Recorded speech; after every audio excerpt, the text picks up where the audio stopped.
me aeroport në Vlorës, 120 milion euro. I njëjti grup, e njëjta bandë,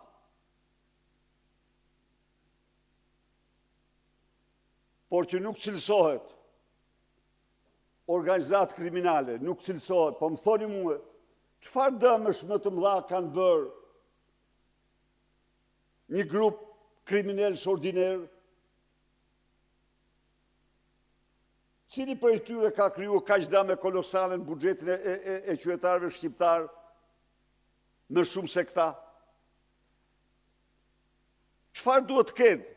Çfarë kushte duhet plotësonin këta?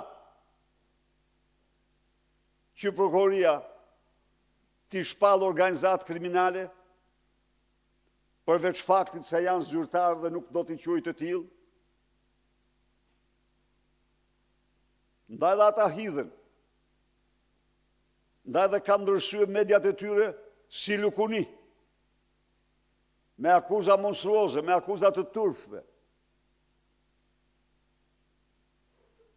Se u bë grushteti,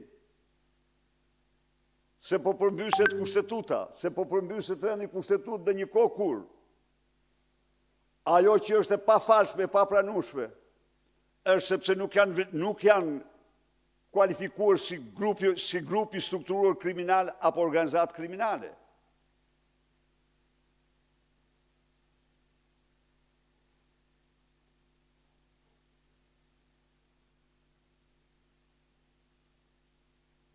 Dënojmë ashpërsinë më të madhe këtë qëndrim. Kërkojmë me urgjencë rinvlerësimin, rikualifikimin e veprës tyre.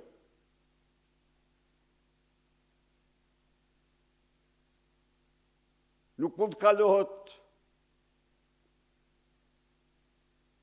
nga një vjedhje madhe një vjedhje tjetër të madhe. U zhdukën 400 milion euro të insineratorëve. Tani janë me qindra milion tjera dhe përsëri s'kemi grup të strukturuar kriminal.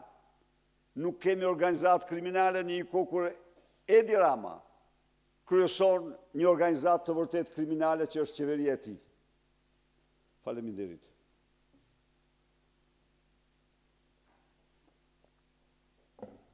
Berisha, për të ndalur tek çështja Rama Balluku, tashmë që